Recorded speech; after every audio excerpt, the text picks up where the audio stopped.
तुझो हुस्नो जमाल छा चइजे, कारीगर जो कमाल छा चइजे, सुहिणो आ हरफ हरफ सुहिणे जो, मीम हाय मीम दाल छा चइजे। दुरूद प्रभु सल्लल्लाहु सय्यदना व शफीअना मुहम्मद मुबारक सल्लल्लाहु अलैहि। मखणे फ़कीर जो कलाम तव्हांजे समाज जे नज़र काफ़ी वक़्त से पढ़ियो कोन्हे, मूंसां गॾु पढ़ो त मूंखे थोड़ी सपोर्ट थिए। लख दर्द मिलन लजपाल मुहम्मद वेठो आ, लख दर्द मिलन लजपाल मुहम्मद वेठो आ, बस हिकु ई लखन जो लाल मुहम्मद वेठो आ। सब चो बस हिकु ई लखन जो लाल मुहम्मद वेठो आ। असां सभिनी दिलि जी आदत आहे, लख दर्द मिलन लजपाल मुहम्मद वेठो आ, बस हिकु ई लखन जो लाल मुहम्मद वेठो आ, बस हिकु ई लखन जो लाल मुहम्मद वेठो आ। मूंखे जंहिंजे तुफ़ेले माण्हू ठाकुर पुॾियनि ॼाणू, मूंखे जंहिंजे तुफ़ेले माण्हू ठाकुर पुॾियनि ॼाणू, भला कीअं भुलायां फाल मुहम्मद वेठो आ, भला कीअं भुलायां बाल मुहम्मद वेठो आ, बस हिकु ई लखन जो लाल मुहम्मद वेठो आ। लख दर्द मिलन लजपाल मुहम्मद वेठो आ, बस हिकु ई लखन जो लाल मुहम्मद वेठो आ।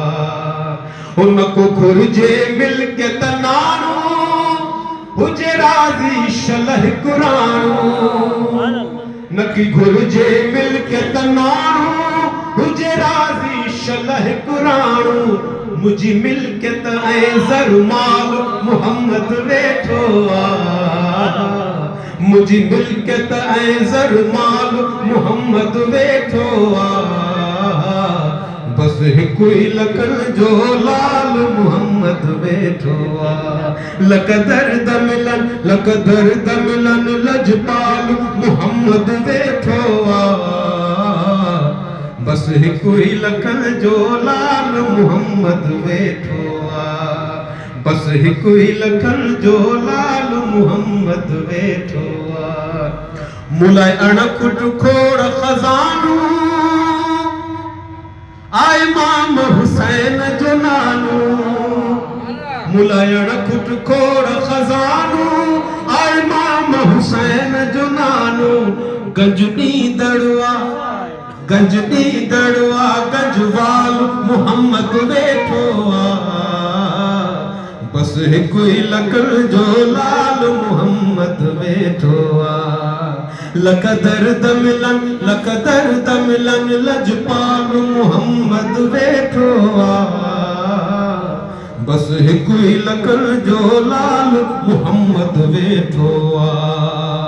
ओ सव सख्तियूं प्यासंदासी, ओ पर बेदर की न वेंदासी, ओ सव सख्तियूं प्यासंदासी, पर बेदर की न वेंदासी, परवाह ना ॿियो ख़्याल मुहम्मद वेठो आ, परवाह ना ॿियो ख़्याल मुहम्मद वेठो आ, बस हिकु ई लखन जो लाल मुहम्मद वेठो आ। लख दर्द मिलन लजपाल मुहम्मद वेठो आ, बस हिकु ई लखन जो लाल मुहम्मद वेठो आ। ओ तोड़े कंहिं के फ़कीर न वणंदो, तब साईं दुखन में सुणंदो, तोड़े कंहिं के फ़कीर न वणंदो, तब साईं दुखन में सुणंदो, हिन आजिज़ जो अहवाल मुहम्मद वेठो आ, बस हिकु ई लखन जो लाल मुहम्मद लख दर्द मिलन, लख दर्द मिलन लजपाल मुहम्मद वेठो बस हिकु ही लखन जो लाल मुहम्मद वेठो जो मालिक कंहिं शइ जो भला मखणे वट कंहिं शइ जो मालिक कंहिं शइ जो भला मखणे वट कंहिं शइ जो कर सोचन पवंदो ख्याल मुहम्मद वेठो कर सोचन पवंदो ख्याल मुहम्मद वेठो बस हिकु ही लखन जो लाल मुहम्मद वेठो लख दर्द मिलन, लख दर्द मिलन लजपाल मुहम्मद वेठो बस हिकु ही लखन जो लाल मुहम्मद वेठो बस हिकु ही लखन जो लाल मुहम्मद वेठो